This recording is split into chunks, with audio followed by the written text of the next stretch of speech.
अस्सलामुअलैकुम वरहमतुल्लाहि वबरकातुहू। जी हाँ दोस्तों, उम्मीद है कि आप तमामी हजरात खैर आफियत से होंगे, तमामी लोग अच्छे होंगे। 1987 से पहले जन्मे लोगों के पास ये 3 दस्तावेज होना चाहिए। अगर आपकी एज 40 साल हो चुकी है, 50 साल हो चुकी है, या 60 साल हो चुकी है, या 70 साल हो चुकी है, तो ये 3 दस्तावेज आपके पास होना चाहिए। क्योंकि आपको मालूम है कि पूरे भारत के अंदर SIR चल रहा है। 13 राज्यों में SIR का काम मुकम्मल हो चुका है।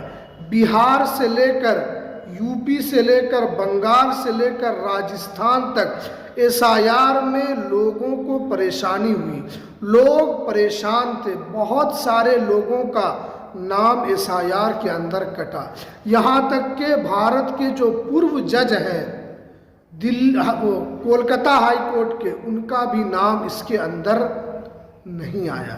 तो आपको मालूम होना चाहिए कि जो संवैधानिक पद पर बैठे हुए थे उनका नाम भी इस SIR के अंदर कट गया। तो इसलिए आपको सचेत हो जाना है।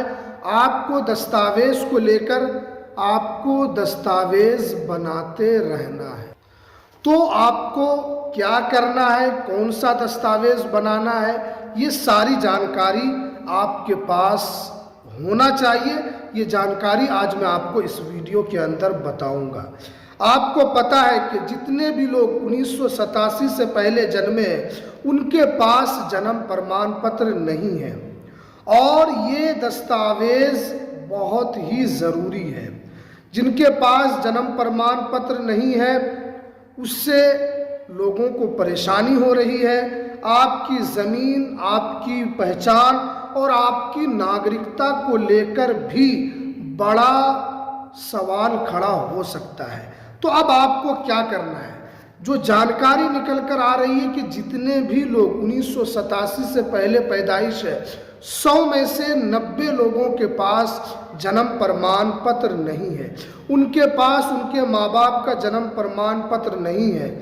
उसके बिना पर आप न तो पासपोर्ट बना सकते हैं, न तो आपको नागरिकता को लेकर आपको परेशानी हो सकती है।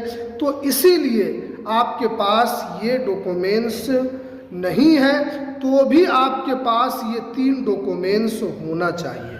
सबसे जो ज़रूरी कागजात क्या है, जितने भी 1987 से पहले की पैदाइश जिनकी भी है, सबसे पहले उनके पास स्कूल सर्टिफिकेट होना चाहिए।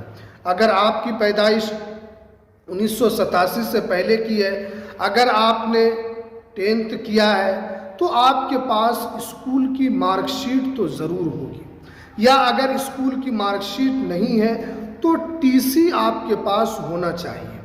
क्योंकि ये ऐसा डॉक्यूमेंट्स है जिसके ज़रिए से ये पता चलता है कि उसके अंदर आपका नाम होता है, आपका डेट ऑफ बर्थ होता है, उसके अंदर आपके माता का नाम होता है, उसके अंदर आपके पिता का नाम होता है, और उसके अंदर आपकी सारी जानकारी होती है कि आप भारत के अंदर आपने पढ़ाई की है, तो आपके सर्टिफिकेट में आपका डेट ऑफ बर्थ भी होता है। तो इसलिए उस पर जन्म प्रमाण यानी उसमें जन्म लिखा हुआ होता है। तो ये डॉक्यूमेंट्स आपके पास होना चाहिए। तो अब ये डॉक्यूमेंट्स आप कहाँ से लाएंगे? तो आपने जिस स्कूल में भी पढ़ी होगी तो वहाँ पर आपका रिकॉर्ड ज़रूर होगा, वहाँ पर आपका जो सर्टिफिकेट है उसका रिकॉर्ड होगा, या आप वहाँ से ट्रांसफ़र होकर किसी दूसरे स्कूल में गए होंगे तो आपको TC का भी रिकॉर्ड वहाँ पर होगा।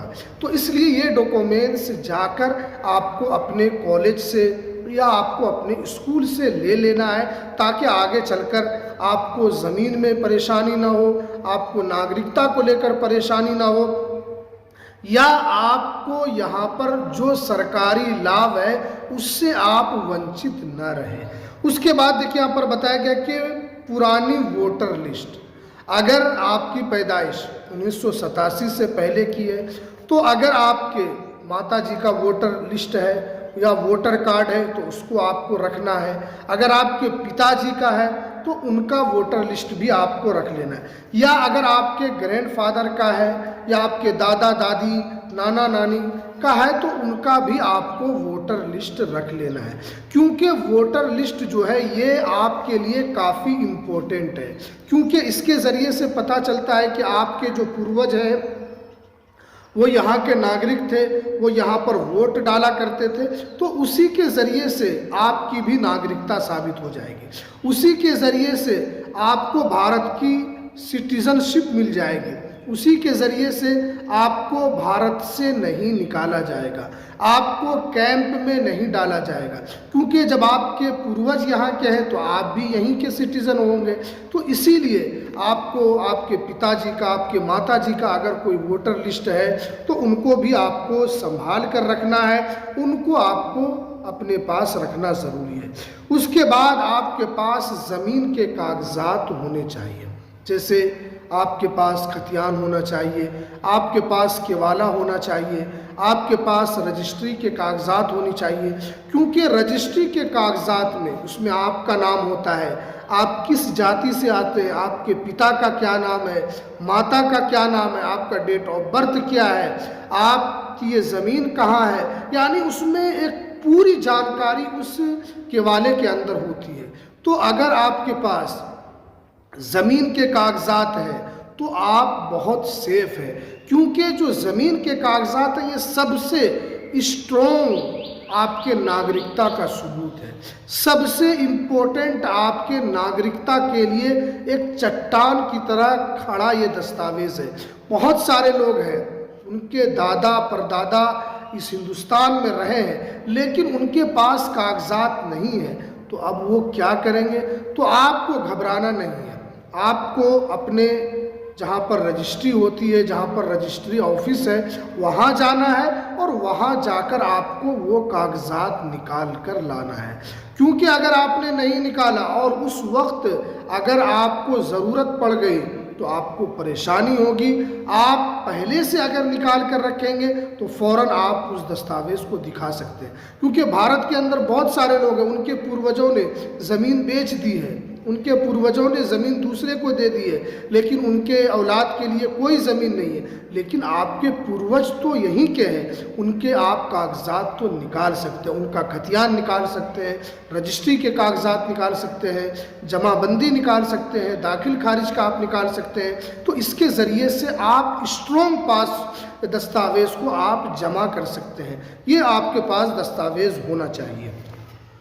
अब बहुत सारे लोग ये भी क्वेश्चन करते हैं कि हमारा जो नाम है, बहुत सारे जगहों पर अलग अलग नाम है, जैसे एक व्यक्ति है उनका नाम इमरान है, उनके आधार कार्ड में इमरान है, लेकिन उनके खतियान में एमडी इमरान है, या उनके वोटर लिस्ट में एमडी इमरान है, या उनके जन्म प्रमाण पत्र में इमरान है।